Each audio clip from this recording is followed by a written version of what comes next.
રાજકોટની એસએનકે સ્કૂલમાં વિદ્યાર્થીનીના આરોપને મામલે એબીવીપીના કાર્યકરો પણ હવે શાળાના આચાર્યને રજૂઆત કરવા માટે પહોંચ્યા હતા। આ અંગે એબીવીપીના મહાનગર મંત્રી ભાર્ગવ ચૌહાણે કહ્યું છે કે સ્કૂલની બસ બદલી દેવામાં આવે તે કોઈ પગલાં લેવામાં આવ્યા હોય તેવું ન કહેવાય।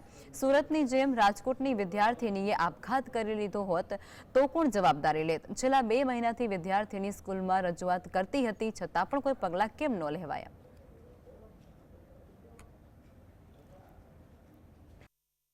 અમારી ફક્ત ને ફક્ત એટલી જ માંગ હતી કે જે આ દીકરી સાથે બન્યું છે એને ન્યાય મળે અને હવે આના પછી બીજી દીકરી સાથે આવું ન બને એના માટે તમે કોઈ ચોક્કસ પગલાં કે ચોક્કસ નિર્ણય લ્યો।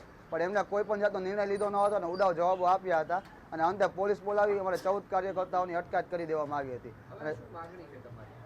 અમારી માંગ ફક્ત એટલી જ છે કે આ જે બનાવ બન્યો છે હવે આના પછી કોઈ દીકરી સાથે ન થાય, કેમ કે આપણા ધ્યાનમાં જે હમણાં સુરતમાં ફી જેવી નજીવી બાબતને લઈને 8મા ધોરણની વિદ્યાર્થીને આપઘાત કરી લીધો હતો।